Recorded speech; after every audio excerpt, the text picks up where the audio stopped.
We're back. Administration and Finance Committee. It's a long one. All right, so I'm changing it up a little bit. As you can see right here, there are reappointments for Carrie Forrestal and Kate Sweeney Bell to the Information Technology Board. It's like 5 minutes long. Really not missing anything. As you can see, this meeting is an hour and a half long, so I'd rather just get into it and skip any of the boring shit. So let's go. I'm Abby Hansen. Controller now is the title, and with me I is forgot what she did before. Jake McVeigh, who is going to be, he's our deputy controller. He's backfilling my position. Chances are that's not going to work. We have a slide presentation here. Hey, we got it. It's not on yet. There we go.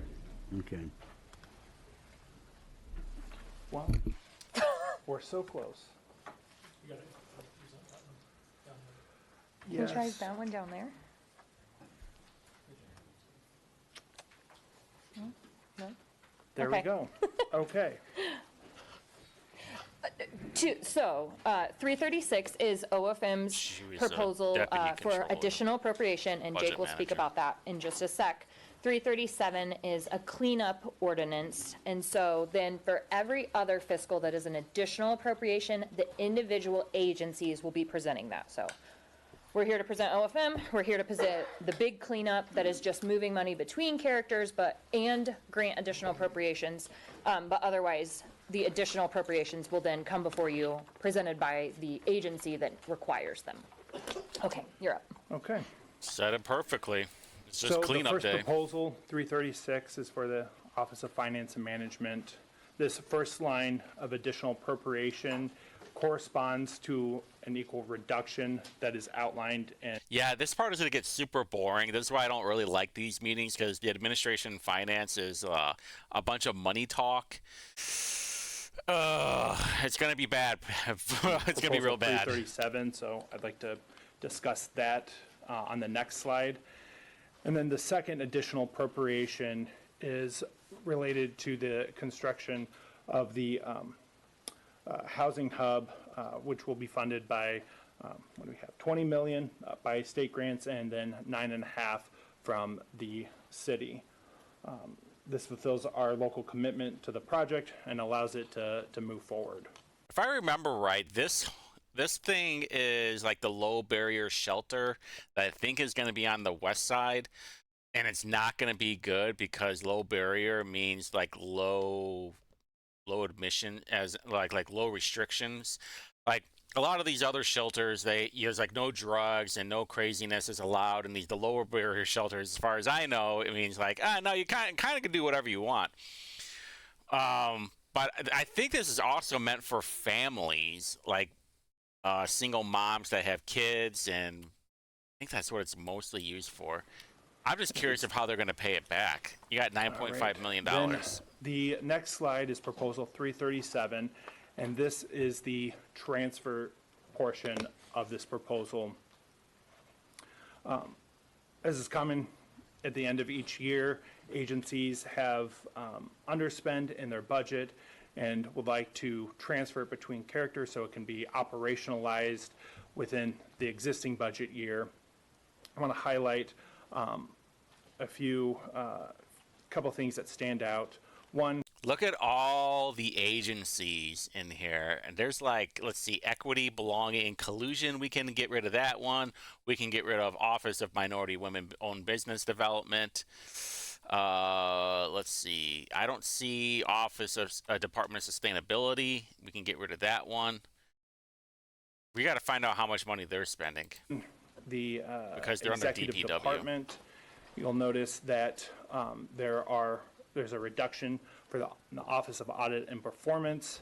That is related to the increase of the same amount for minority women-owned business development to fund improvements to the vendor registration portal. All right, so for those who don't know, let me fill you in. So the Office of Minority Woman-Owned Business Development is basically there was an ordinance put back a while ago of whatever contracts you have, it has to have a certain amount of black minority, I guess black-owned businesses, but I think it's like everybody, whether they're Hispanic or whatever, veteran-owned businesses and women-owned businesses, and this was to attract the equality of it. And my whole idea was like, if you're good, that doesn't matter. They're always going to be looking for the right bid. Of course, you do have this problem where businesses are giving money to candidates, the mayor or whoever, and they're like, hey, we gave you money to your campaign, time to pony up. The next is a reduction in the mayor's office that is related to the increase in OFM's budget.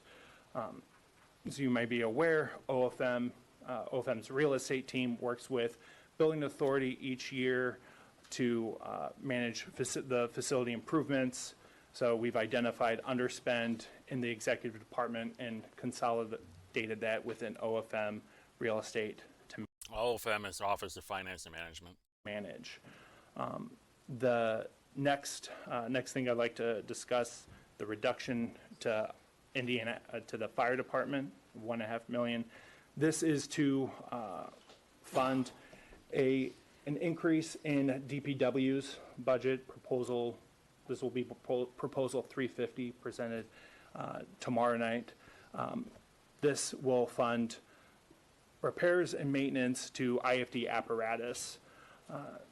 Then the last reduction that's shown on this slide is for the Office of Public Health and Safety. This is corresponding to a grant increase into the Department of Metropolitan Development. So I'm going to discuss that on the next slide. Yeah, I know this is a lot to take in for those who are listening maybe and not watching. This is the worst part about watching this video is just that you have to kind of dive into this kind of crap and then pay attention and understand. It's like, well, why is it? And we did go a little out of order because I did the Public Works video already, and they talked about the 1.5 million. And like how they bought a bunch of, I don't know if they were cars. I'm still trying to figure this out. If they bought a bunch of cars or like equipment, and then the company they bought it for went bankrupt the next year. Still trying to figure that part out. So this slide shows the additional grant appropriations. And also, like, I don't know what the characters are. Like, okay, character 1 is what? Character 3 is what? Character 4 is what? For the fire department. We don't have any of that stuff when we come back Actually, let me see if we almost do have every that. year Really check real to add grant appropriation for the deployment of Task Force 1. The Parks and Rec increase, this is funding additional park project expenditures. That is appropriation of the interest earnings off of the Lilly Endowment. And then finally, the Department of Metropolitan Development, increasing 120,000. Equal amount is being reduced from OPHS. This is funded by opioid settlement funds. So at the time when we did the appropriation to OPHS, we were uncertain of how the master leasing program would operate. After OPHS and DMD had discussed, felt DMD was better suited to operate, so we're shifting those funds there. So with that, we can take questions on proposal 336. Oh, it's the same Thank thing. you. My question is about the low barrier shelters. It's proposal 336. How much is this state money? Didn't they just give us $20 million, correct? How much of that is this? Any? Yeah, of the 29, 20 million is from the state, and then 9.5 is from She the said it at the local beginning. match. Not match, but local contribution. How many people we're going to be able to house with this? Is there I, anyone out there to be able to tell us? Was it 40? Miss Erin Or Shounts, 80? are you in the room? I know on the south side we have a low barrier shelter on Hannah Avenue. the total build out was with wraparound services and everything is $14 million, and we're housing 58 people, 58 different apartments. So what are we, for 29 million, what are we doing? Hi, Chairman Muscari and committee. Erin Shounts, Senior Policy Advisor to Mayor Hogsett. So the shelter Oh, will that's have her. 150. That's her. That was the one I saw flirting with Thomas Cook. Oh boy. I've been trying to figure out. I know she was still in the administration. Okay, all right, we gotta take a little backpedal here. I'm gonna clip this too. I saw Thomas Cook in action, and this was like it had to have been last year. I can't exactly remember when it was. But as I was at a city council meeting, and Thomas Cook was sitting in front of me, along with her and another woman in. It was her. Thomas Cook, another woman in the administration, and I think somebody that Thomas Cook knew. It was a guy, and he just would not shut the fuck up. He kept talking to her and another person, and at one point, Brian Mowry got out of the city, got out of his chair and talked shit to him too. God, I wish I knew when that was, but I was there. Whatever account that I had at the time. I had posted it, and I got booted, of course, because Democrats are pussies, and their only way to fight is the internet. So, but she was one of them. She was one of the ladies that I saw flirting back with Thomas Cook. Beds, but that is just the portion of the low barrier emergency shelter. So it is a 63,000 square foot facility, 4 stories. The first story of which would be a day center providing day center services. The second floor would be for housing navigation, to have a robust housing navigation and housing placement service providers and partners in that space. And then the third and fourth floor would be the low barrier shelter. And there will be a family side as well as a side that would serve singles and couples. Okay, so I was mostly right. Are they going to be more like a dormitory, or are they going to be individual apartments? So these are not apartments. This is still somewhat kind of a hybrid congregate shelter setting. So this is for emergency shelter. This is to fill gaps within our existing shelter system. But unlike what you would see in facilities that we currently have for emergency shelter, these would have doors and walls so that there is a level of privacy that is not currently available in our shelter system. But one of the critical pieces and the low barrier element of this is very important. Is to fill gaps in our current emergency shelter system. So, for example, a male-led single head of household, there is nowhere currently where that family can find emergency shelter. Similarly, if there was a mom and a dad in a family, those families would have to separate to seek emergency shelter at this time. That's just one example of some of the barriers that this will solve for: 24/7 access to shelter. As well as lowering barriers to entry, like sobriety requirements, and there will be no religious affiliation in terms of the programming there, but there will also be a direct connection to services right on site. So there will be wraparound services from adult and child or somebody like that, correct? There'll be likely several partners, especially in the housing navigation. We are currently in negotiations with vendors to operate the low barrier shelter as well as the day center and housing navigation center. And these vendors that we're in negotiations with are extremely well trained in housing first policy, low barrier services, as well as trauma informed care and practice. All right, thank you. Question, Councilor Barth. Thank you, Mr. Chairman. So I have 2 questions, one on 336, one on 337. So on 336, I'm looking at the fiscal note. I mean, I understand the $20 million from the state. I don't see the source. Is that actually state tax dollars, or is it federal dollars that's passed through? And if it's federal dollars passed through, is there what comes with that as far as requirements? I know it is from IHCDIA, which is Housing Community Development Agency. So the funding is from the Indianapolis, or the Indiana Housing and Community Development Authority. And in terms of the actual source from the state funds, I would actually have to do follow-up on that, and I'm happy to do that. I actually have a meeting with IHCDA's executive director tomorrow, so I can confirm that. Okay, my question, my presumption is that it is. I don't know for sure. But if it does, I just wanted to understand what we need to respond to in terms of reporting out requirements, if there's any expectations about what we deliver to them. I just wanted to make sure we understood it, what our process was for delivering in that, if it is in fact federal.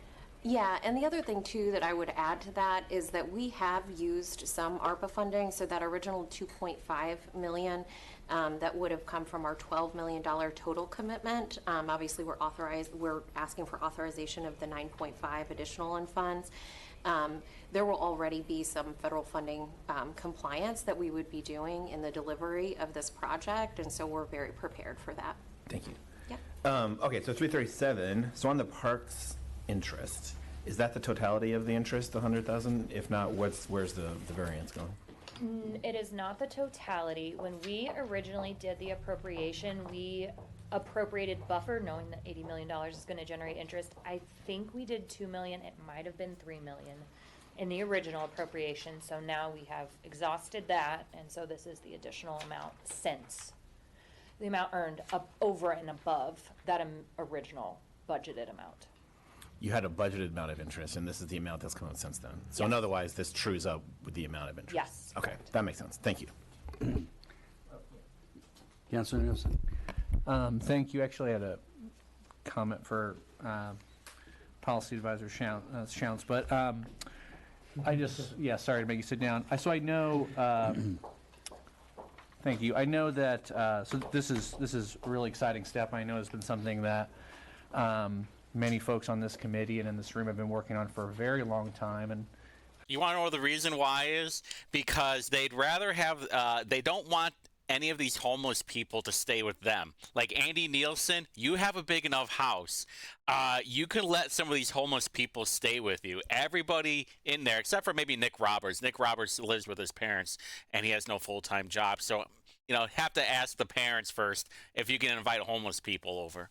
I was proud before being on council, being in the advocacy community, and being a big proponent of this as we need it for Indianapolis. But I know that the bed configuration has changed substantially, and so I was hopeful you could talk about, I know it started from a position of, 50 shelter beds, 40 shelter beds, 60 transitional, another 50 of PSH, and now we're going into this 150 bed hybrid kind of environment. Could you kind of walk through why the change, how the change, and what's it going to mean going forward? Yeah, thank you, Councilor Nielsen. So what I will offer is there were also recommendations to have as many as 250 shelter beds. So Okay, so there my number have was been, way off. several task force recommendations, some coming out of the state. That one's most notable in terms of our path forward is the Low Barrier Emergency Shelter Task Force that was led by the state and worked in close partnership with the city on that, and that's really what has informed the state's funding decisions for us to implement those recommendations. There were also two other studies, one that was commissioned by the city and one that was commissioned by Downtown Indianapolis that informed this. And so in terms of the reason for why we landed at 150 shelter beds, the evolution of those conversations has been to work in partnership with homeless service providers and also to work in close partnership with CHIP, the Coalition for Homelessness Intervention and Prevention, to understand from a data-informed perspective what the needs are for shelter beds. And so the configuration is really critically important in terms of being able to serve both families and then singles and couples. And so another barrier that I had mentioned before was the ability for couples to have emergency shelter together. So that is a need that will be filled with this configuration. And so there will only be 50 beds that serve singles. Oh, okay, so I wasn't that far off. Which is consistent with the data that we have seen in terms of need for emergency shelter. One of the challenges that we are seeing in our community that we are facing is making sure that we have appropriate emergency shelter options to serve families and to serve all families. And so even within the configuration of the way that we are designing this facility, these pods is kind of how we refer to them. They would accommodate a family of 4, but they can also accommodate larger families as well. And again, being able to serve families that our current system does not serve.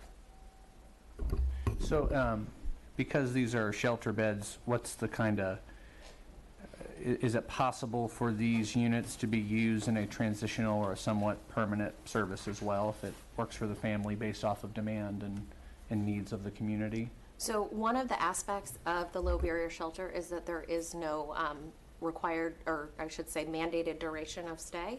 And so those families can remain in emergency shelter for the time that they need to have access to emergency shelter.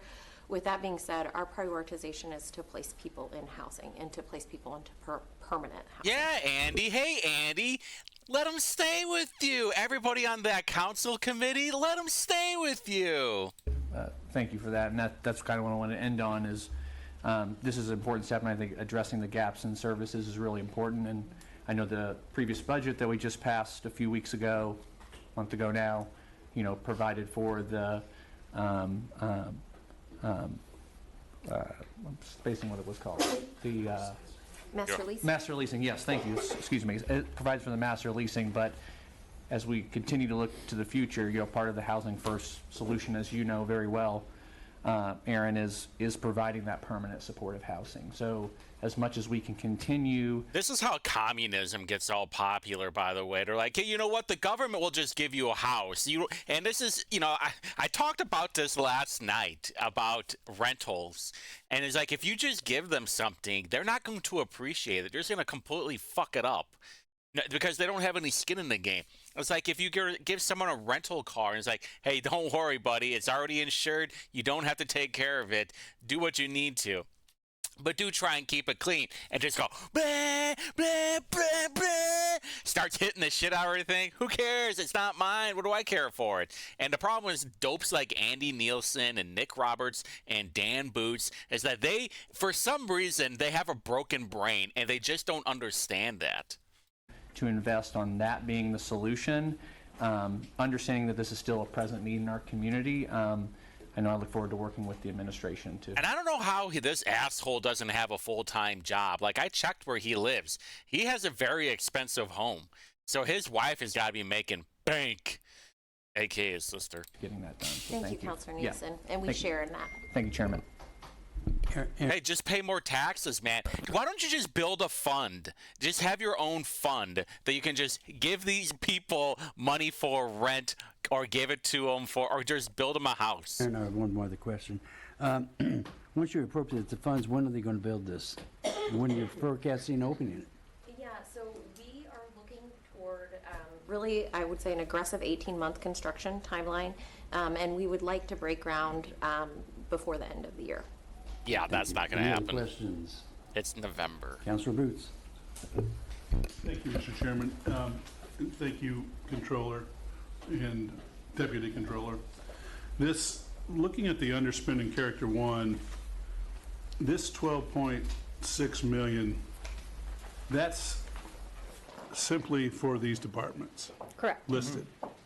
So the actual underspend in Character 1 across the enterprise is more than 12.5 million, most likely. Yeah, I would say that's probably true. Oh, here we What do go. you anticipate in the 25 budget? For example, is this 12.6 a historic consistent number? Or is this an aberration for this year? Or are we over in Character 1 expenses typically? And I know you've only been here for 2 months as this title, but you have an intimate knowledge of. So my point is, what can we expect, in your opinion, for a Character 1 underspend in the 25 budget? It's a little bit ironic to me that it's 12.5 million because I would say we had a graph, and I can't remember if we showed it at council or if we used it in ratings presentations. Regardless, we had a graph that showed that we kind of consistently underspent the budget by about $12 million. That we used those funds to implement the compensation study, and our underspend improved. Now, I will say one thing to note is, yes, it's 12.6, but 8.3 of that is one department alone with IFD, and there's a reason it is the way that there's a reason it's like that. I am hopeful that this will not be the case in 2025 because you're right. If we're putting money in Character 1 and we're not spending it, that means there are other things we could have done instead. And I think there's the labor contracts. Yeah. We're going to talk about next week. Yeah. Are one big reason. I don't think that this will be the same in 2025, but as much as I hate saying this, budgeting for character one is very much not quite finger to the wind, a guessing game, but it is in some ways. It's very hard to predict what our staffing is going to look like 18 months from now, and that's played a role in some of this. You know, there are some. She's almost there. You can always tell when people don't want to tell the whole story. I wish people were more honest, but you can't because you're in this political game and you work for the city. Basically, what she's saying is like, hey, you know what? We have all these new contracts. IMPD just set a new contract. IFD, the DPW union too. They're all going to be having new contracts. Obviously, everybody's getting paid more. But I would be looking at the pension contracts too. Instead of like, we have $12.5 million of extra money. We should have done it for some forest bullshit or some Vision Zero bullshit. It's like, hey, guess what? Unions want their money, motherfucker. And when you use the term, our underspend will improve, what do you mean by that?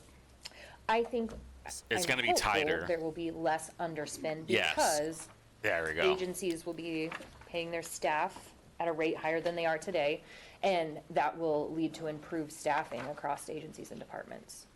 One would think, but that's not always the case. Because the private sector, you can get more money. This is what I wish that people understood. Like, I would love to see private sector money with public money, as in like you work for the government, and with private sector benefits like health insurance, pensions, that kind of stuff, compared to government benefits.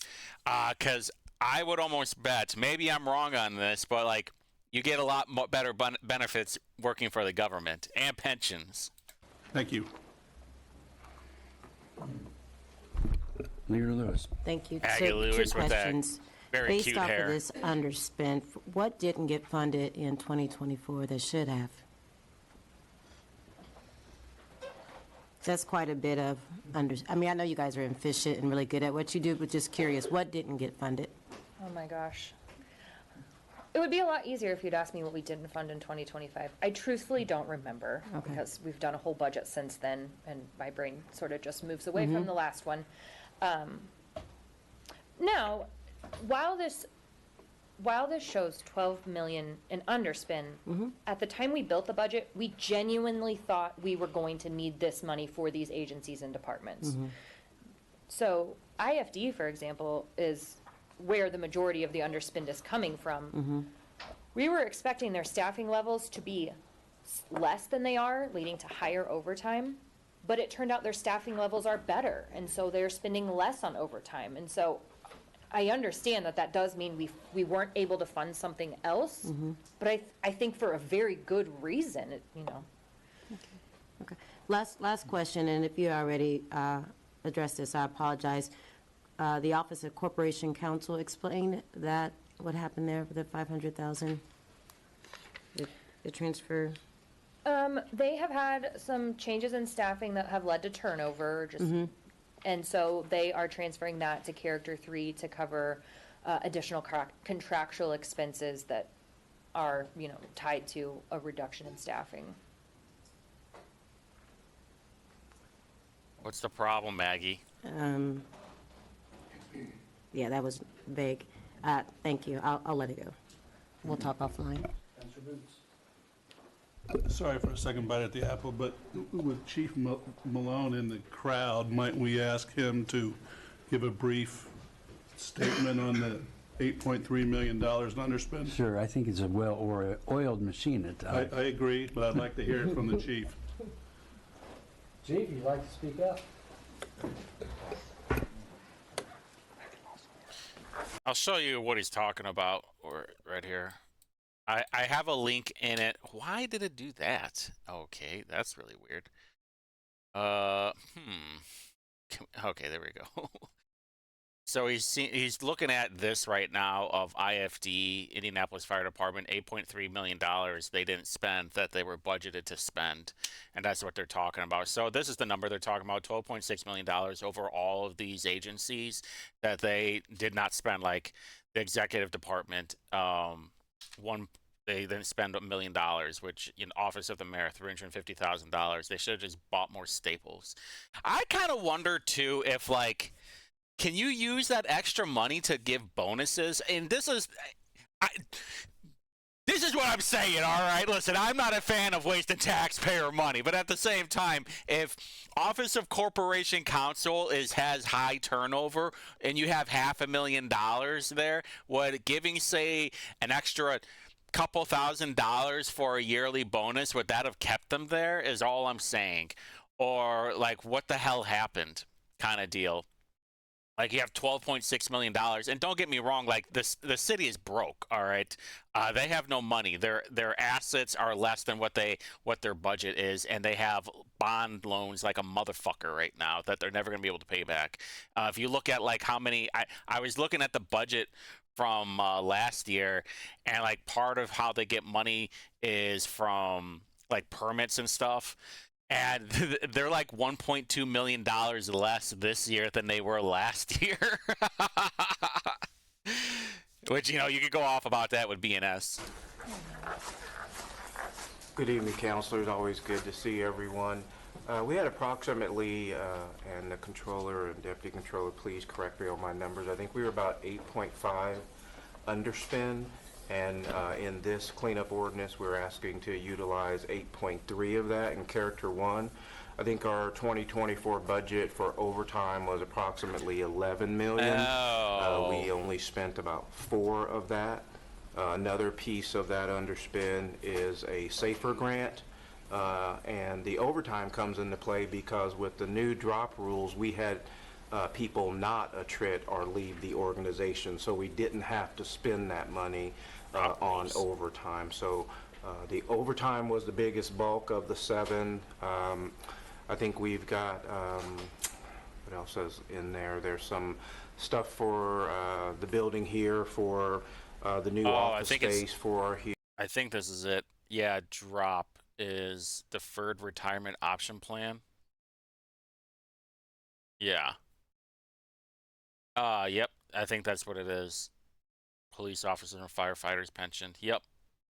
That's what it is. Here, there's some OCC stuff, but the bulk of this 7 of the 8.3 was an overtime SAFER grant, and again, that's due to the fact that people we anticipated leaving when we built the budget in 2023 for 2024 ended up not leaving the organization, so we did not have those shortages and therefore did not expend that overtime. So this is all a transfer from Character 1. This isn't new money that we're asking you for. This is a transfer of underspend from Character 1 to Characters 3 and 4, so we can do some of the things we weren't able to get budgeted and take care of for the organization.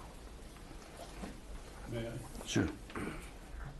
Chief, do you expect your 25 overtime budget to be more accurate, or is it still big enough where we can be here next year and you can come in 8.5? I do. We do a 3-year staffing analysis where we try to forecast who's going to attrit. That lets us know how many people, how many new recruits we need to ask you for. That's not just a guess. We've got kind of a procedure, and we do that 3 years in advance. The way the new drop program works is what's kind of the caveat there. Folks, before you had to have a drop between 12 and 36 months and you declared an exact date when you had to leave.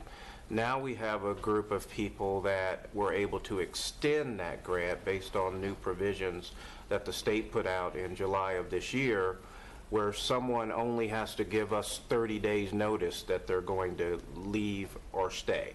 So we don't have as much predictability with, what is it, Mike, about how many people are in that space? 18 didn't go this year, but Yeah. there's close to 60 that... Yeah, we had 18 that didn't retire, which played into that overtime, but there's about 60 where we can't absolutely say, as we could before, they're leaving on this date. The law says they only have to give us 30 days notice. So I say that we still use our 3-year staffing analysis, and I think we'll be in the ballpark. I don't think we'll be here again next year at this level, but I can't guarantee, because we don't have as fine-tuned of a date when people will actually be leaving, sir. Thank you. Thank you. Councilor Carlino. Thank you, Mr. Chairman.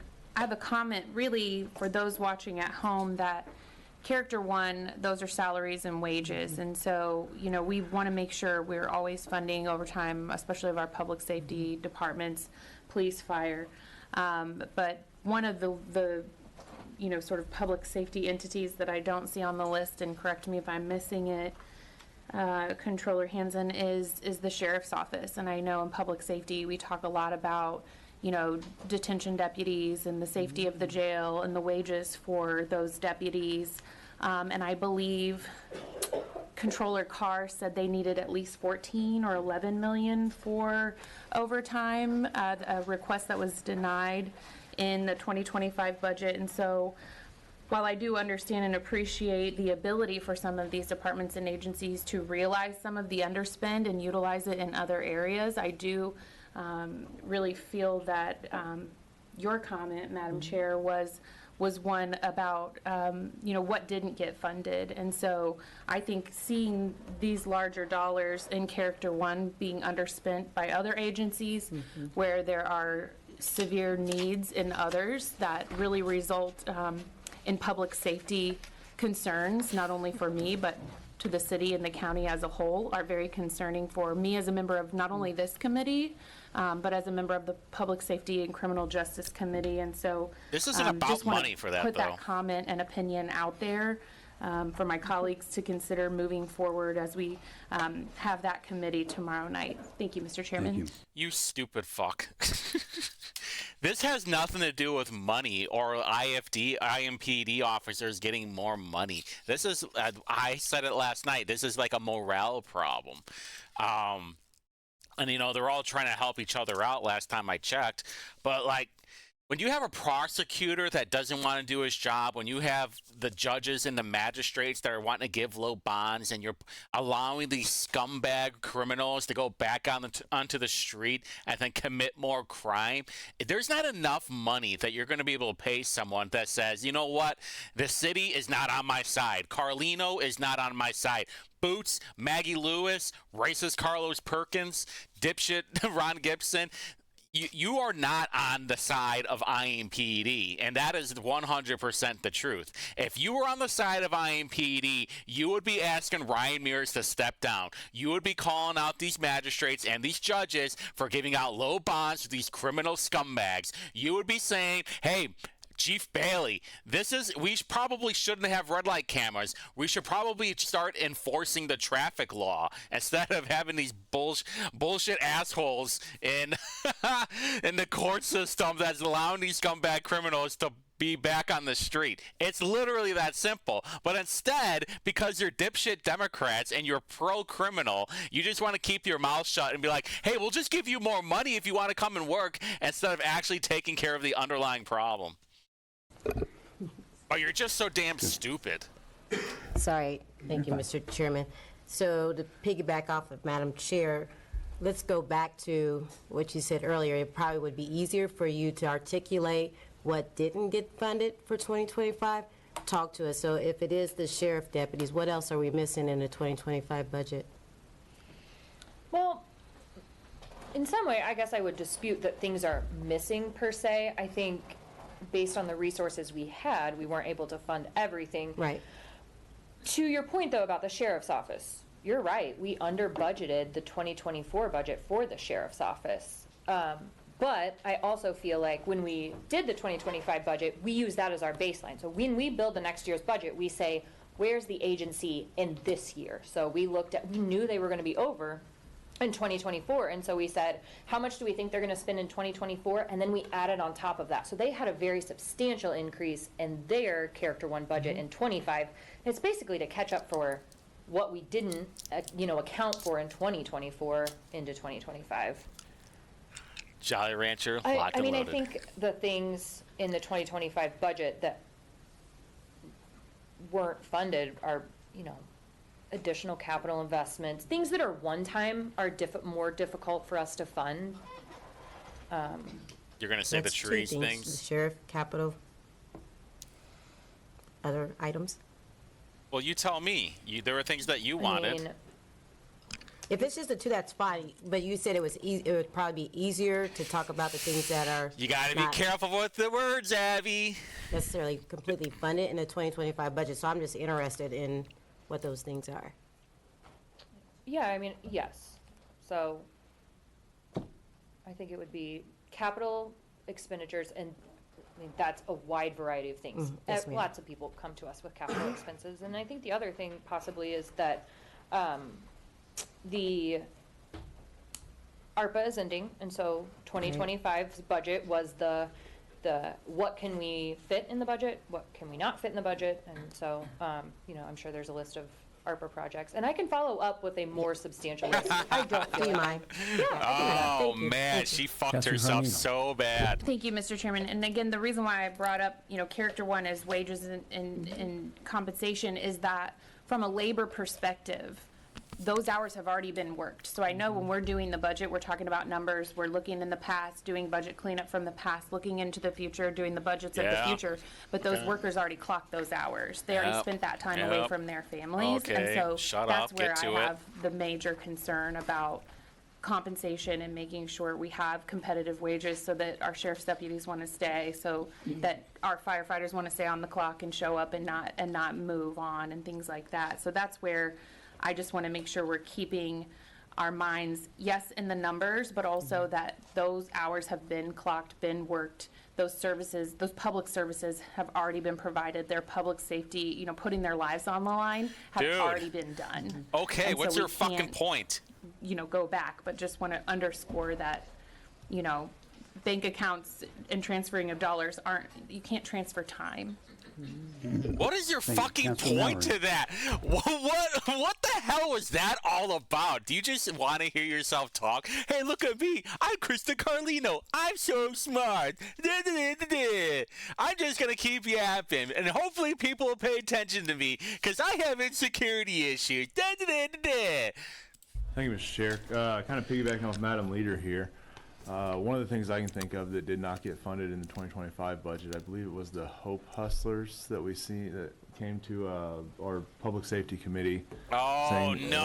lot I of remember show out that. from They lost their mind, too. their support group and their group.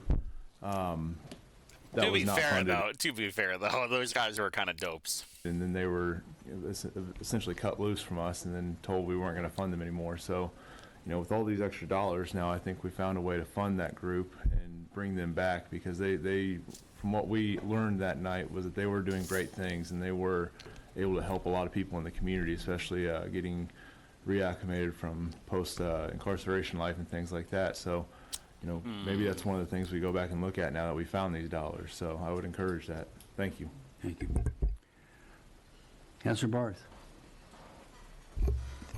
Tangentially related, on the, looking again at the fiscal memo at section 10 for 337, on the Metropolitan Emergency Services Agency transfer, which makes sense due to collective bargaining, just my question is, you may not know this offhand, is I remember having a discussion about the challenge of retaining these 911 operators. Has the introduction of collective bargaining, and do you happen to know if our retention there has gotten better? I cannot speak to that, Yeah, but we can follow up and let you know how that looks different from it before we bargained. Okay. Just unrelated, I'll just say it. I had a reason to call 911 this weekend, and it handled it very efficiently. Went great, so that's why it's on my mind. Thanks.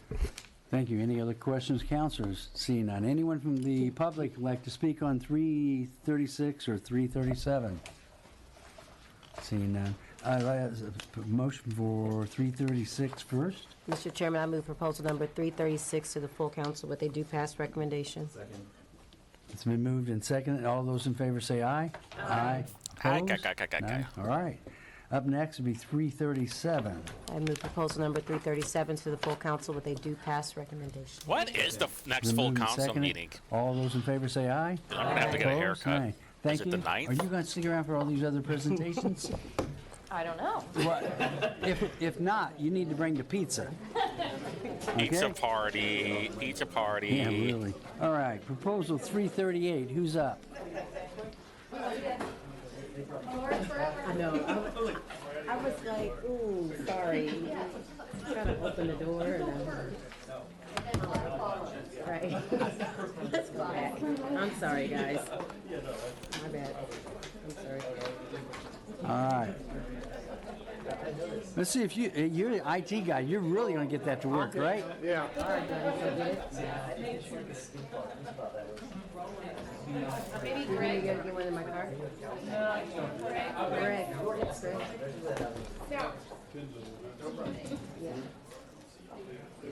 He's the IT guy.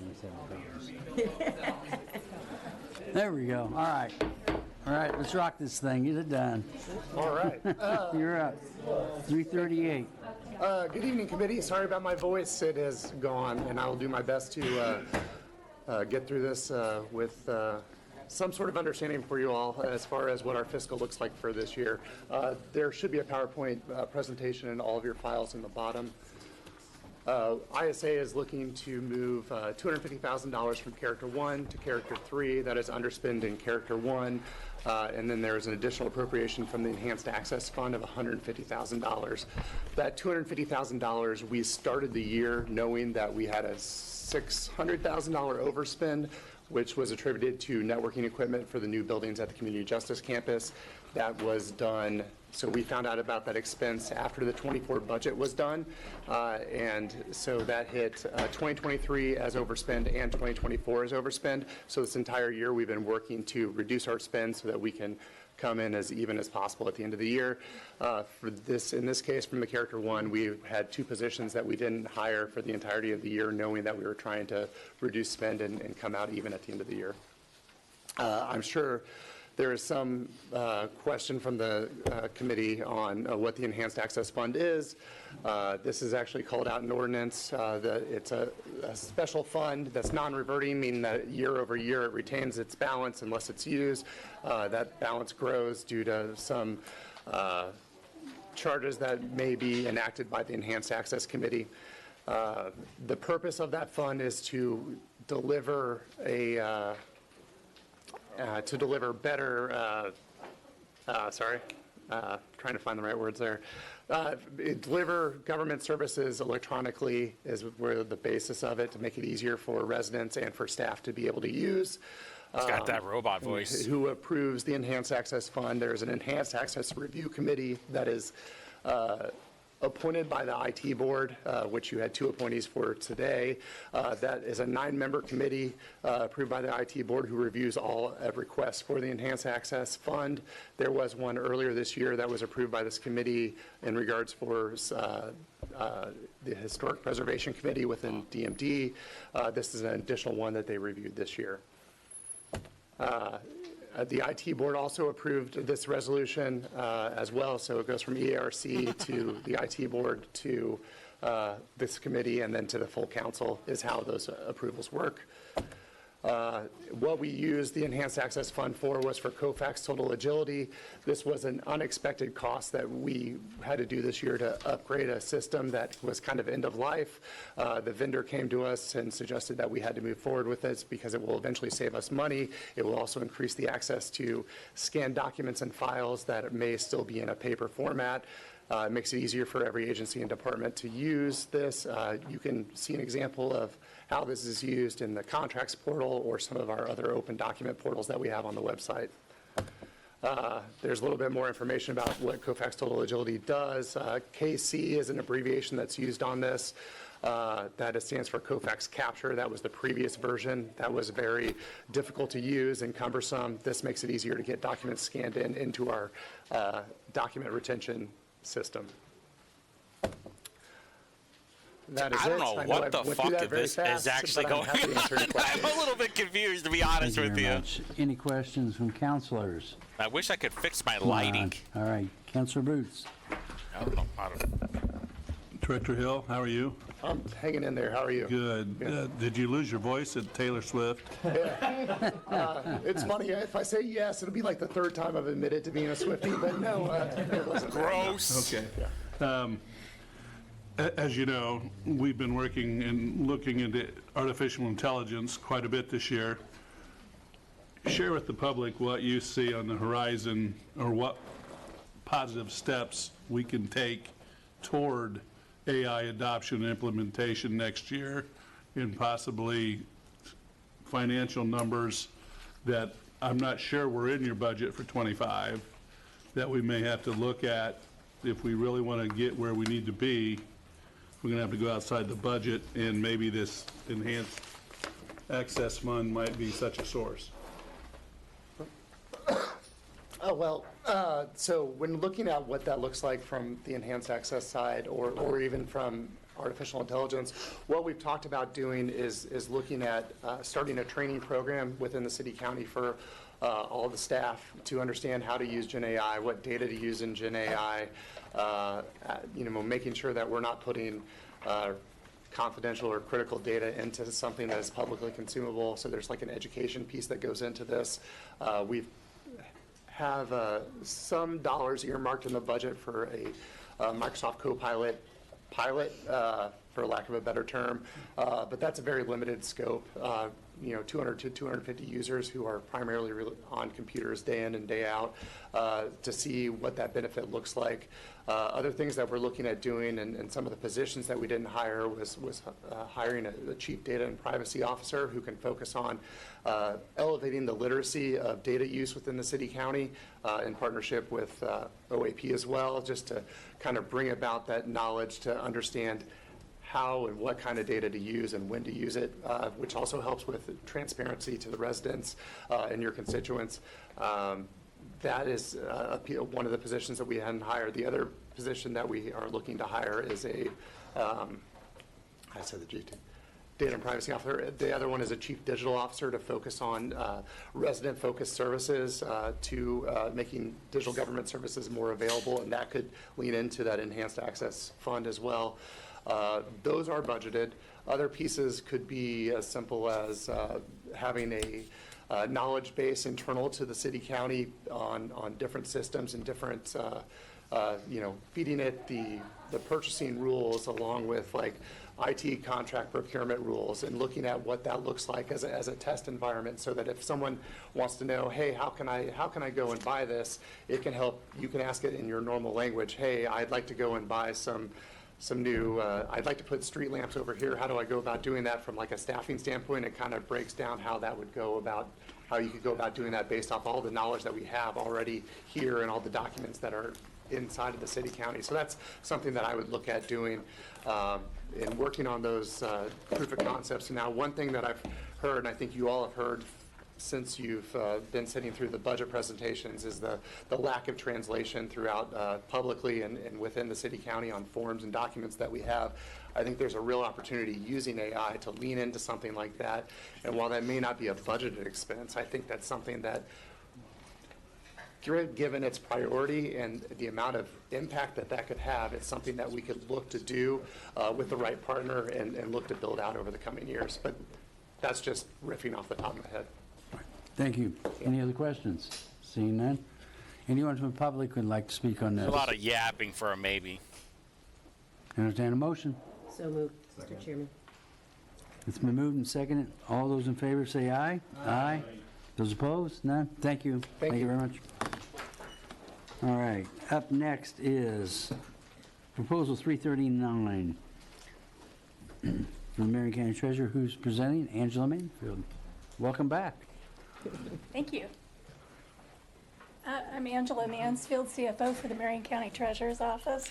I'll be brief, which I'm sure you will all appreciate. We're requesting $42,000 additional appropriation to cover payroll through the end of the year. We anticipate our Character 1 will be short by about $55,000.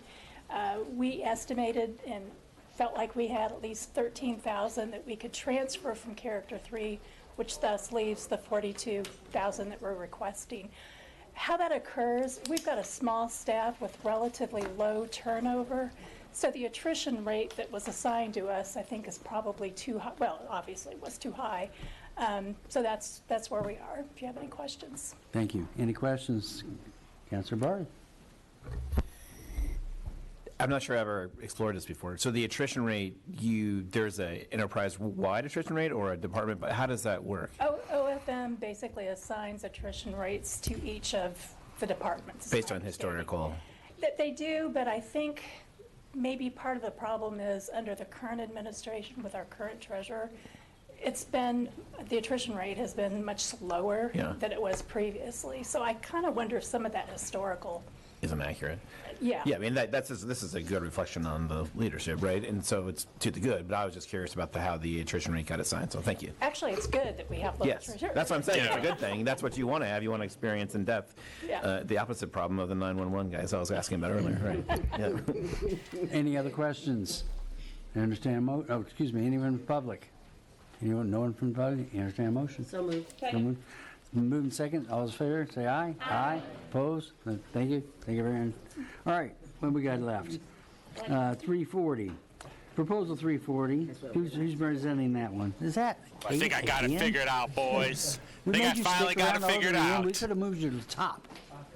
We didn't want to cut anybody. Who knows when we're going to have to ask them for something. Ooh, yeah, I think I got it figured out. Mr. Chairman, members of the committee, good evening again. It was too far It's a away. little darker now since the last time I was before you. With me is Patrick Becker, who is our What is she Director of doing? Elections. And you didn't see probably a lot of us, unless you were down on the first floor or were catching a news report on turnout. That's to say, we've got the people and we do it right. And a couple months, Oh, what the hell just happened? we've got the people and we do it right. And a couple months, Oh, it's part of the video. That's the problem. and it was a longer There's discussion. something stuck at and 49.29. It wanted got to know messed about up. raising the wages of our poll workers, who, if you did the math and you know how many hours poll workers put in, and Yeah, it's like 14 hours. on occasion, our fellow citizens are a little bit enthusiastic when they come to vote. And so you combine that pay with the enthusiasm and the required and mandatory, in some instances, training. It made sense, and it was a conversation that we had been having for some time. But Councilor Hart and Delaney co-sponsored, it was 313? So thanks to them and all of you who voted for it. Thanks in part to that, we had a very good election just a couple of weeks ago. Depending on your perspective with the outcome, I'm talking about how well it was run. And that is because of people like this man to my left. And he is going to explain a couple of the things that we're asking for, in part because of what you authorized and approved. We are coming with our hand out for just a little bit more. Oh, shit. She's going all Oliver Twist on this. That is so damn funny. Thank you, Mr. Chairman. This is a request for additional funds and a request for transfer. So in the proposal, we are requesting a transfer of $258,434 from Character 4 and 2 into Character 1, and then an additional appropriation for a total appropriation of $500,000, and that includes an additional $100,000 for Character 3, which we anticipate for legal services that have already been rendered that we haven't been billed for. But the rest of that is basically going to Character 1 to pay for poll worker.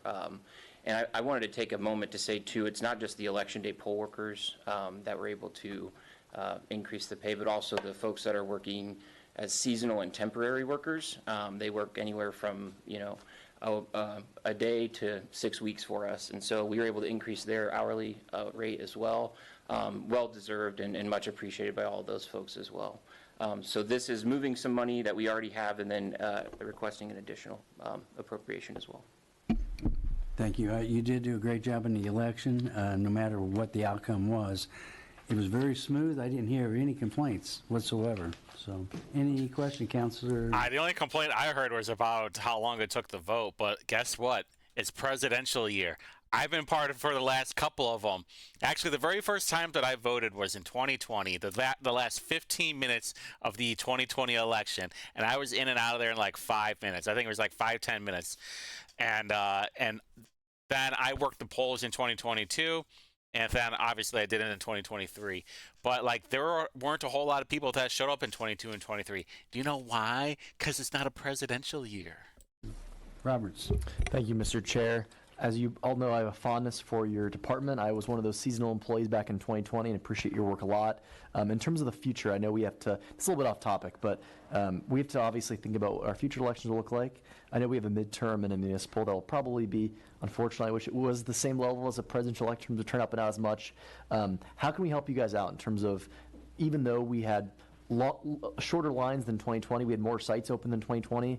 I would love to see, even shorter lines, and for the right reasons, by having more sites open and more staffing. Is it an issue of staffing within the, within the early vote sites? Is it an issue of, not having enough machines? I know that's an issue there. Is it an issue of having, more sites opening? Like, how can we help you guys out so there's even less lines in 2028 or hopefully 2026 as well for the next election?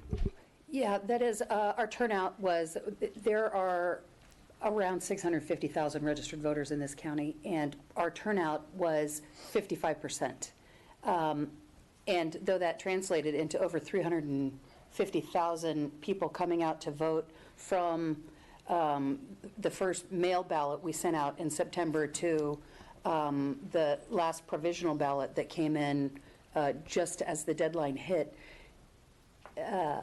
we are always looking to increase turnout and because having voters have a say has, everyone in this room counts on it. And hey, dummy. When you have a place like Indianapolis that constantly votes against the best interest of the city, there's going to be a lot of voter apathy, and that's 100% the truth. When you have people like Ryan Mears or Hawksett, and then we have this whole Greg Taylor thing that happened recently, it's like we know who people are going to vote for. As like the only maybes are during the governor's race, and then some of the maybe state rep or senator races. But like in Indianapolis, we know who's voting for who. And we do want to hear what they have to say. And toward that end, there are things that we are looking at, some very exciting, we're going to have to redo our machines. Not redo, we're going to have an RFP for some of our election equipment and software. There is a program, I don't know if any of you have ever gone to our website to look up election results. Yes, some of you hit that refresh button over and over and over, right?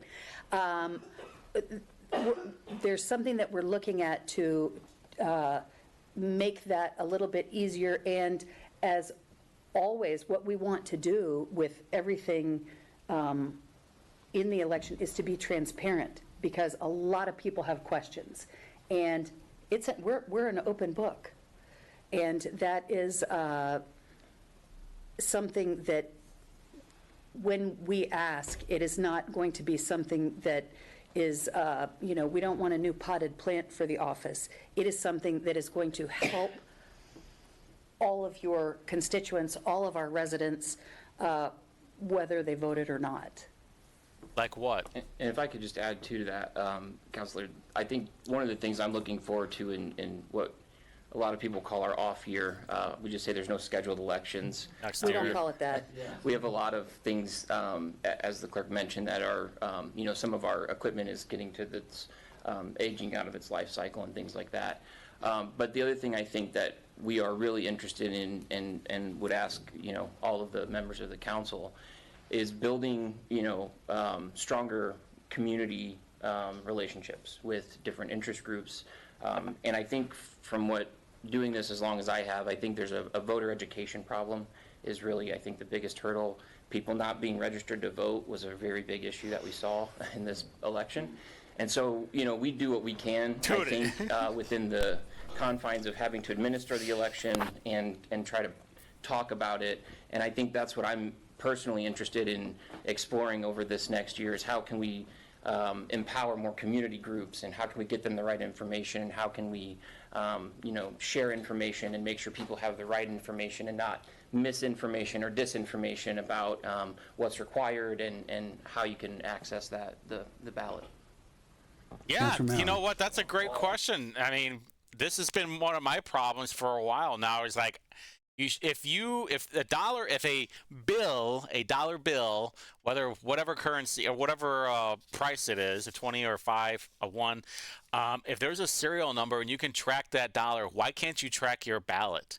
Like, I want to see what it shows on there, and according to this screen, it is, because there are a lot of. Do have a few questions on quite a few things. I apologize. You follow up? Yeah, I was going to give a couple of compliments, then just one call to action potentially. I loved actually I should have said it earlier, the mail piece you guys sent out. I got it at my house with information about mail voting, absentee voting, election day voting to everybody. I think that was fantastic to give them that information.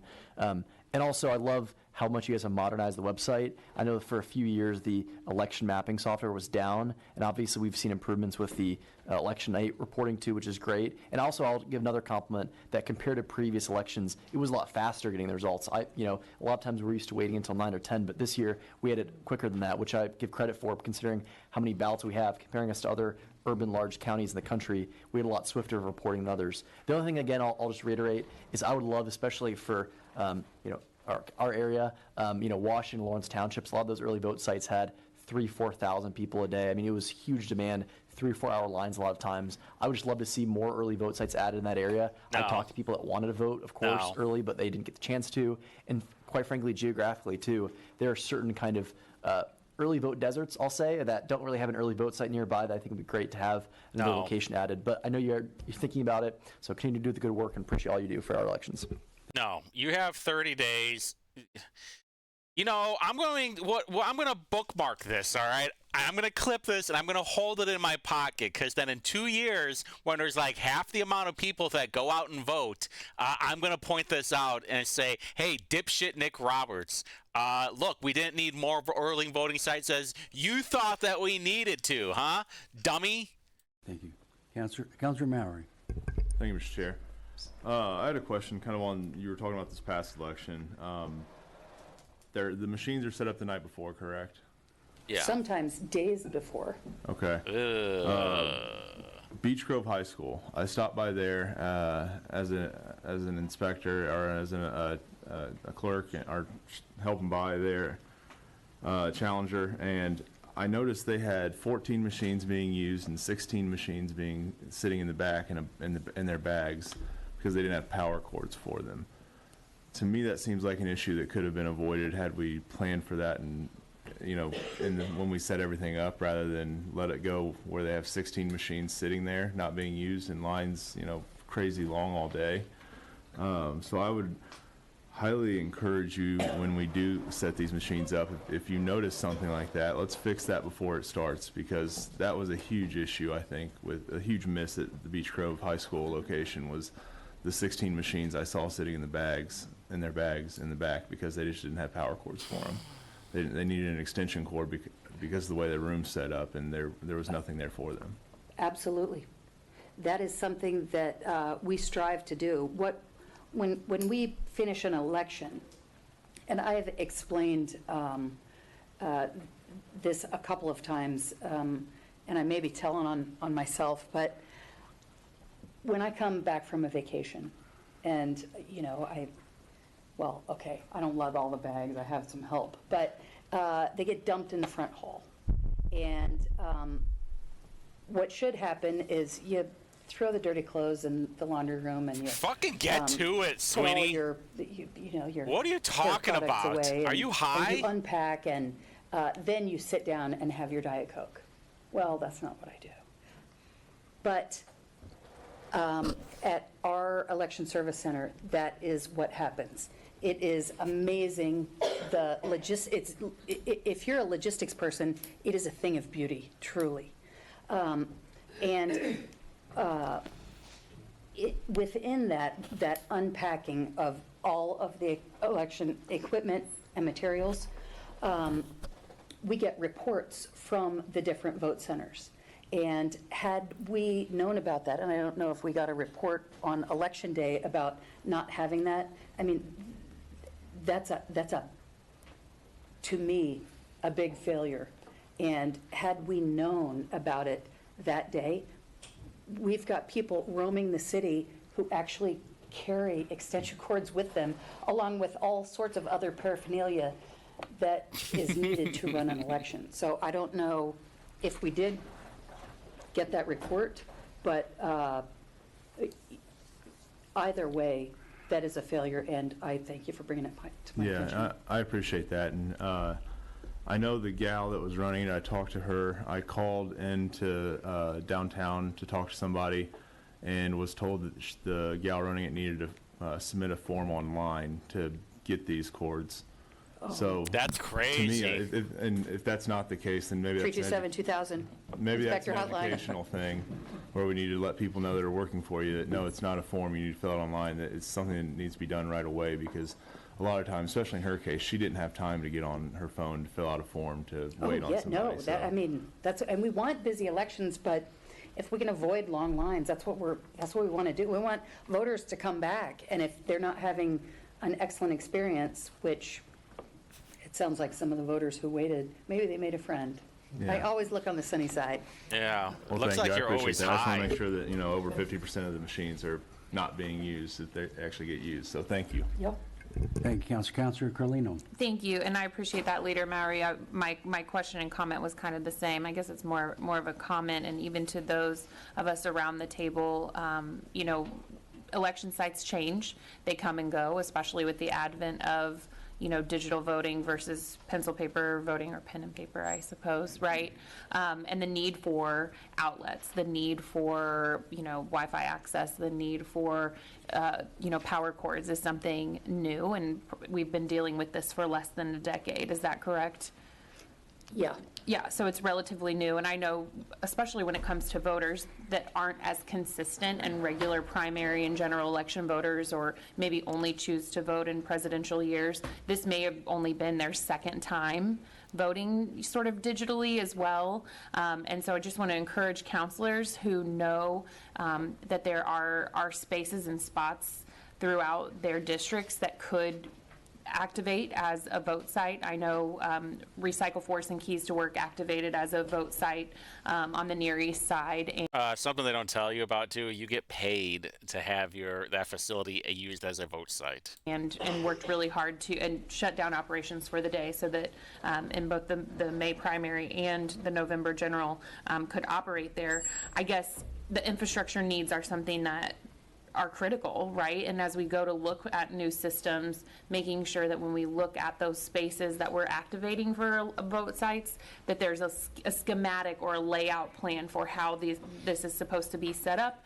And yeah, it shouldn't be middle of the day, and there's a lot of equipment sitting in the back, especially if we could deploy it in other areas.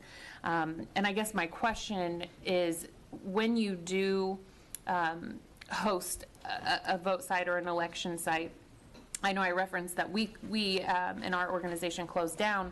Is that the case? Do you have to sort of cease operations in order to be a vote site? I know in the past, like, the school would still be in session, but maybe the gym was isolated for the election. What are the procedures and protocols, and how can we help talk that out into our communities to maybe identify some really great locations that have ample parking, accessibility, and all of those things to help you put on an even better election moving forward?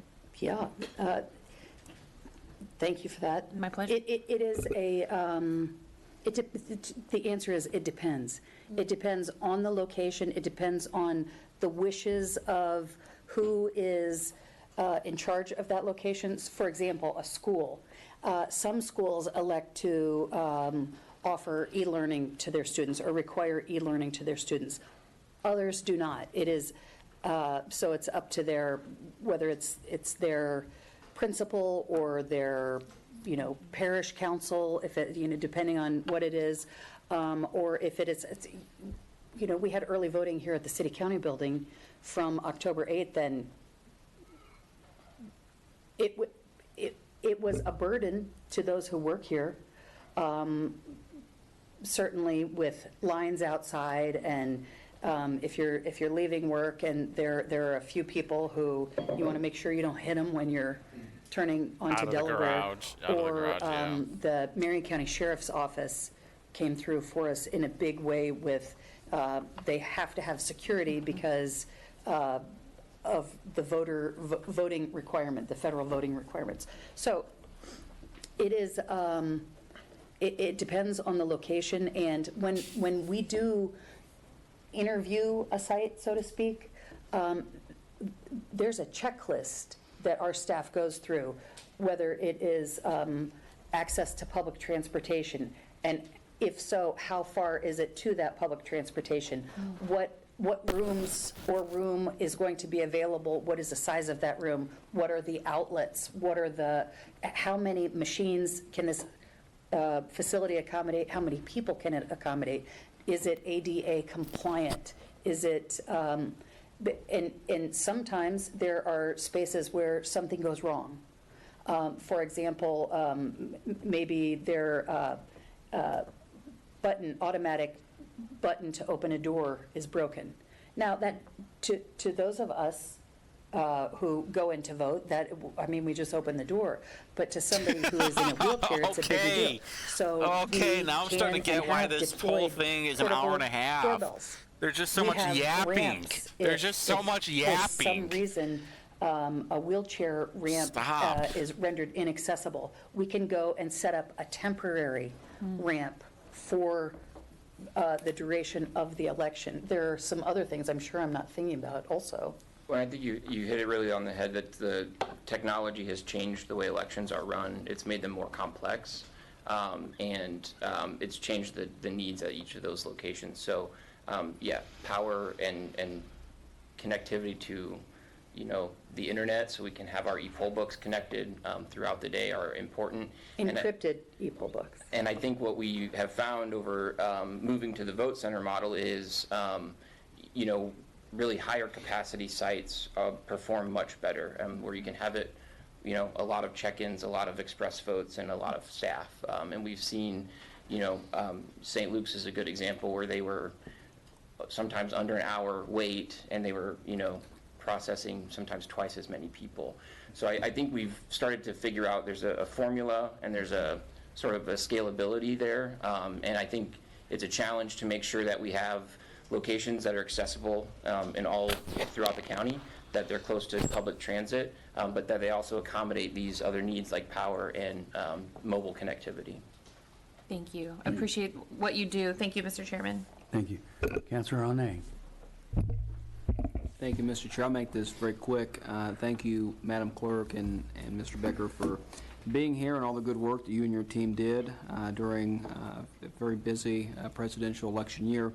I was just curious. I think about when the council passes different appropriations, and sometimes it can take a long time to see those impacts felt. But I think that the poll worker pay raise is one that we can feel pretty quickly. And you talked about this being an election, a very good election in terms of how it was operated and run. I just wondered if you could dig a little bit deeper in terms of how that pay raise actually helped in terms of numbers. Obviously, those who have probably been poll workers before were thrilled to be able to go back and obviously see an increase. But how did that help in terms of attracting new folks? How many new folks do you think maybe you saw this year? And then how do you market that? Well, we had a lot of new voters. And along with the new voters, we had a number of students actually who signed up. Now, whether that was to get out of school or learn something valuable to put on their college application, or to say that they had a job when they go to apply for a job, I don't know. Yeah, it's not. It's probably a combination. Respect the hustle. In a presidential election, it is easier to recruit poll workers than it is, say, for a municipal election or a midterm election. We work with the parties, the political parties, who give us their appointments, if not all of our poll worker positions are filled, then we recruit other ways. We've gone into schools. Any group that'll have us, the Rotarians.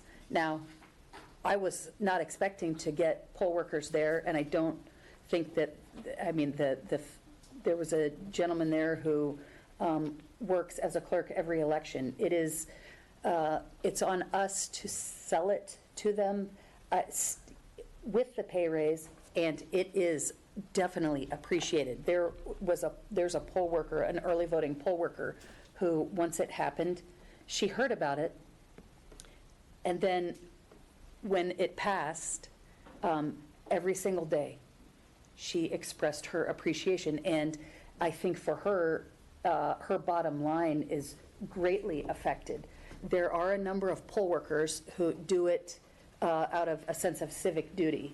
In my family, if you weren't politicking, you were doing something to help with the election. And that's how, but not everybody has that family like that. So good God, is she high or something? More money is going to attract more people. What the fuck? If we could give them what they're worth, the city would go bankrupt. Oh, well, and so what I'm hearing is that the raise did make an obvious impact in this election, but maybe will make a more obvious impact in a midterm and municipal where it's a little bit more difficult to recruit folks. And I also don't want to minimize the fact that just because the pay was increased is the only reason folks would want to participate. Again, civic duty, an interest in the election process, but also if your team wasn't out there selling it and selling it in a positive way. So it's a combination. I don't want to suggest that the only reason somebody would vote or participate as a poll worker is simply because of money. I think it makes it more attractive, and I think that your team has done and will continue to do a good job running the ball down the field. Thank you. Thank you, Councilor. Councilor Boots. Thank you, Mr. Chairman and Madam Clerk and Mr. Becker. First, I want to compliment you on pulling off a spectacular election. And for those of us on the panel who have not served as an inspector or gone down in the warehouse to count early ballots, I seriously and strongly encourage you to do that. When you see what happens behind the scenes, it's amazing. It is truly a beautiful thing to see a democracy working as it does and what it takes to pull off an election of roughly 360,000 people voting, many of which wait till the last few days. Yes. And so, having served as an inspector a couple times for the big presidential elections, it is a challenge to find the right site. It's not. We have a great site up in our way, except for the parking. And the parking becomes dangerous because people just park all over Allisonville Road, and it's dark in the mornings, and that can wreak havoc. But typically, and I like Mr. Becker's idea of, even as an inspector, I use it as an education opportunity for my team about how to maybe recruit additional people for our team that may not have yet signed up. And also, I gave them a list of things to bring. And one of them was, bring your own extension cord and an additional surge protector. Because regardless of what's in that box, that magic box, and there's always new extension cords, there's never enough. And you have to have the variety and the flexibility to arrange your system as you need. And you talk about setups, sometimes they're not setting up until 5:30, 5 o'clock, 5:30. They're supposed to be online ready to go at 5:30, but some people show up at 4 a.m. to set up their poll. So there's just an education part there that I think, and I know as Councilor Roberts mentioned, the northeast side is very heavy. If you look at our poll sites, you look at Washington Township. Washington Township led all townships in vote count. The northeast poll centers, heavy numbers, top 4 or 5 annually in the elections.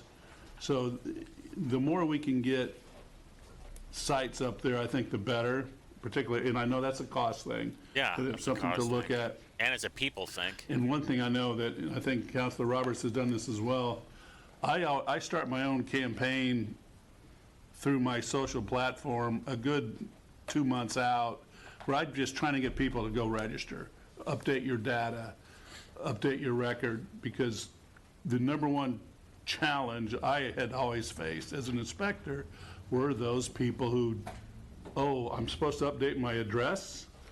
Oh, I moved from Ohio. Can I vote? I just moved last week. It's amazing the excuses, and they're not excuses, it's real life, it's reality. And you have to be prepared, but I would spend hours, I'm talking 8, 9 hours out of a 12-hour shift on the phone, talking down to the help center because of all the crazy cases that came up. So part of the public education push, I think, should be all of us pounding our people, get out and update your records, get people registered ahead of time.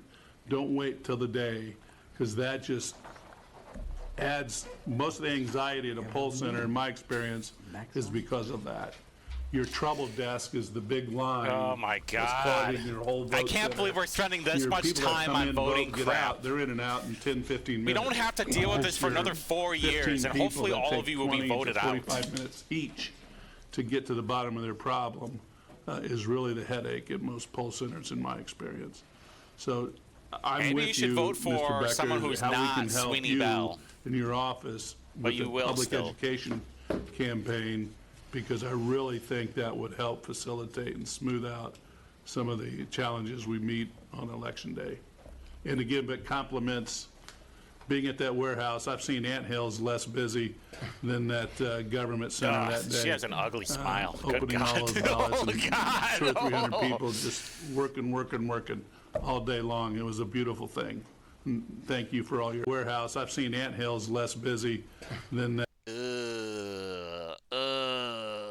That's going to be my profile pic, is that. Oh. At government center that day, opening all those ballots and 200 or 300 people just working all day long. It was a beautiful thing. And thank you for all your effort. All right. Well, Any- just to address that, if you invite us, we will come. If you have a neighborhood group and we can talk about how cool you are if you work the polls, or we will come and talk to them and explain. We'll joke around a little bit, and then we'll say, look, this is work and it's important work, and we want you, because people need to hear, we want you to come and participate in this. And you talking about people bringing their own surge protectors, we've got, Thousands. we have, how many?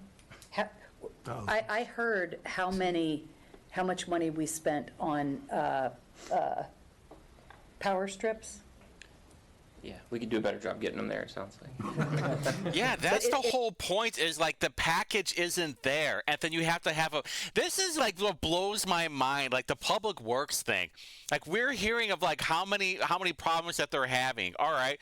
Cool. You got elected into this position, and the fact that this common sense ideas that you do not understand are like baffling you. It is. I don't get it. Like, oh my God, each package that's all bundled up, because I've worked the polls before, it comes into a bag, it has the power cord in there with it, and then, okay, now we have to be ready for when things fail. So get multiple power strips, get multiple extension cords, boom, each location has X amount ready to go. And then, like, how do you not know this, Sweeney Bell? How do you not know this? Like, this is just common fucking sense. I don't get it, though. It's a lot, I mean, there is a lot that goes into it, and there are,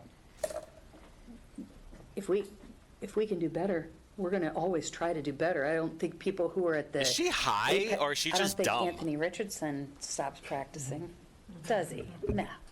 All right, thank you. Okay. Anyone else? Anyone from This is the fucking audience to speak on embarrassing. this? Seeing none, entertain a motion. So moved. Been moved and second. All those in favor say aye. Aye. Opposed? Opposed. We have two more. Who's bringing the pizza? Thank you. There's one on the other side. Yeah. Yeah. Okay, proposal 341. Angela, you're back. I'm Did you back. bring pizza? I'm back. You didn't No, bring because pizza. I'm brief and I'm quick. Okay, you're gonna be so- quick. Okay. In 2021, the council passed and yellow. adopted our investment policy with an expiration date of 2024. And so we're back again with the policy that has the same terms. So the policy itself is the same. What's changed is the expiration date, and it is for 2028. By state statute, you can't have an expiration date more than 4 years from when you've first adopted it. The good thing is the newly re-elected Treasurer's administration will end in December 2028, so that corresponds with her administration. So that's it in a nutshell. If you Thank have any you. questions. Thank you very much. Anyone have any questions? No. It better be a good question. Because they're already like an hour and a half in. This will be a whole hour and a half. We got 10 minutes left, boys. Sorry. So real quick on just the investment process so first question is, does the treasurer's office invest all accounts of the city, of the consolidated city? No, we Okay.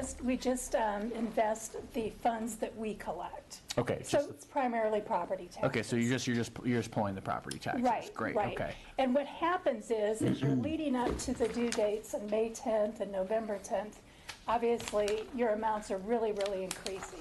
And they stay that way for a few weeks until we do settlement, which is twice a year, at the end of June and the end of December. And we work really hard to maximize investment, mainly interest income, as much as possible. And of course, the interest rates have gone up these past few years. They're starting to head down a little bit. We'll but see. It's really made a huge difference. And then one just quick follow-up. So I was reading in the policy that there are listed financial institutions, or I assume brokerage advisories, that can actually receive the funds to be invested. It's the statute is a state statute. Right, And yeah. it's really strict on what we can and can't do as far as local government Okay. investments. Okay, so does the treasurer's office like shop for a brokerage firm, shop for a financial institution, or is that set, kind of passed on to the consolidated city, or the treasurer's office is required to No, do that? we can partner with different financial institutions. We do treasuries. Okay. But what we do when we end up with millions and millions of dollars, the build-up time, we'll reach out to the banks and financial institutions that we work with quite a bit and ask them, what's your best interest rate? Okay. So we kind of put it out for bid, if they can come back with a better interest rate. And then they'll identify, okay, we'll take 15 million, we'll take 10 million. They limit, the amount Okay. that maybe their institution's looking for. And just one more, Mr. Chairman, I promise. So, because these funds can't be, state tax revenues can't be used to offset like depository requirements for a bank. So how's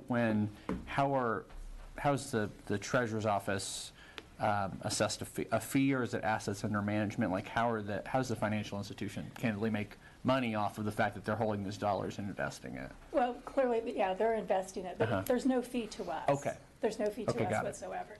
We do have some in CDs. We don't as much because it's such a short window of when we build up and we do settlement. So a lot of it's basically just an account for a few weeks at a time. Okay. Okay. But like I said, we do treasurers and we do CDs. Okay, thank you. Thank you, Mr. Chairman. Thank you. Any questions? None. Anyone from the public? I'd like to entertain a motion. So moved. It's been moved and second, and all those in favor say aye. Aye. We got 7 Opposed? minutes None. left. Thank you, Angie. Thank you. If you would flip this over, there is one more hidden proposal. Proposal 342, who's presenting that? Oh. If we knew you were presenting this, we would have put you on the top. Oh my God. I apologize. That's okay. y'all don't mind. We made you stay all the way to the end. Well, you saved the best for last. Did I say that? No, I didn't say that. It's good to see everyone, actually. All right. First of all, I just would like to begin by saying good evening, Mr. Chair, and all the admin and finance committee members. For the record, I am Mila Eldridge, and I have the privilege of serving as your Marion County clerk, your Marion County auditor. Please forgive me, changed hats a couple of years ago. But I am here, I think, for a good cause tonight, and to ask the council, or to ask this committee to support proposal number 342. Proposal number 342 basically is revising the City County General Ordinance number 342.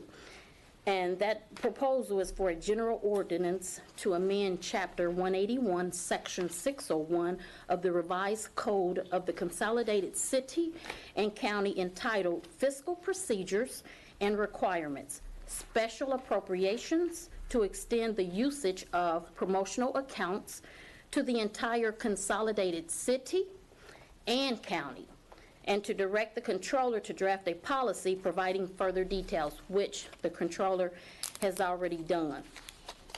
Pretty much, it's very simple. It is just revising this ordinance to include county agencies. The city has already been doing this. They've already had this promotional fund to take care of, if you will, particular purchases, right? This particular promotional fund, there is no additional budget requirement for it. It's just basically, if an agency has a request, they will submit the request to OFM to transfer the requested budget to the promotional account. To ensure compliance with the policy, the budget must be loaded into the promo account. So what does that mean? That means they cannot be reimbursed or get this money out of any of our budget characters like 1, 2, 3, or 4. The money has to come out of this promotional account. So for example, I'll give you an example. If a department requests $500, right, for an eligible purchase, the budget analyst will reallocate the amount to that promotional account. So there are levels of what is this for? security levels to make sure that whatever the purchases are, that they are compliant and they meet the requirements for this promotional fund. Again, OFM has a policy that they have in place. The policy that they have established is just the promo account requires approval by OFM to ensure, again, all purchases are compliant. If you're concerned, or if you would like to know what purchases I may be talking about, or what a purchase an agency may have that would fall underneath this promotional fund or this promotional account, would be community outreach. Some agencies do a lot of community outreach in regard to buying candy. If you're in a parade, right? Oh my God, this is going to be the biggest scam ever. I'm calling it right now. The clerk's office partners with different agencies, like, say, for example, to fundraise money for cancer or whatever. It could be leukemia, whatever the cause is for, whatever they buy, or that agency will buy in regard to. It could be decoration, it could be a cake, who knows? But there is criteria, and I'm not sure if you guys, if it was shared with this committee, the authorized expenses and the unauthorized expenses, but I do have a copy of it, and we can get a copy of it to you. But pretty much, basically, like I said, I am here tonight just to ask this committee to amend, I lost my thought. Oh, the ordinance, or this proposal in the ordinance for 342, and all it does is just adding, again, county agencies, because the city has already been using the promotional. Thank you. That's it. Very informational. Councilman Carlino. Thank you, Mr. Chairman, and thank you very much, Mila, for presenting tonight. Were there changes to the authorized and unauthorized list? Or just the language in the, It's just in the the code? language, just the language. And do you know offhand, and this isn't probably for you, but do you know the approximate dollar amount that's annually allocated for this specific fund? So there's not a dollar amount allocated. However, again, the way I understand that it has been operating under the city is that they propose the amount of whatever it is that they are purchasing, and then it goes through an approval process. So there is no certain amount, you know what I mean, allocated, like say $500,000, whatever, however much you think that you're going to spend on that expense, you submit it to OFM. And then it just comes either out of county general? It comes out of this promotional fund.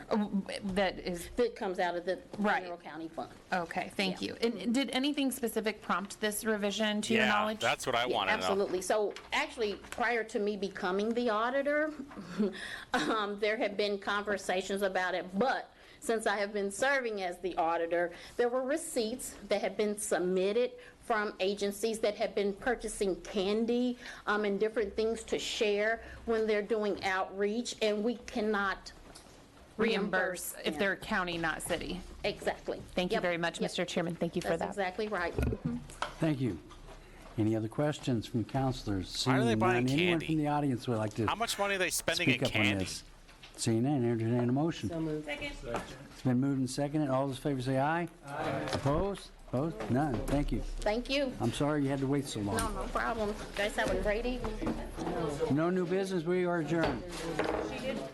All right, this is what I want to know. What that sounds like it's going to be a scam, 100%. Oh, how much candy are you going to be buying, and for what? Some community outreach for fundraising? All right, so why is that the government's issue?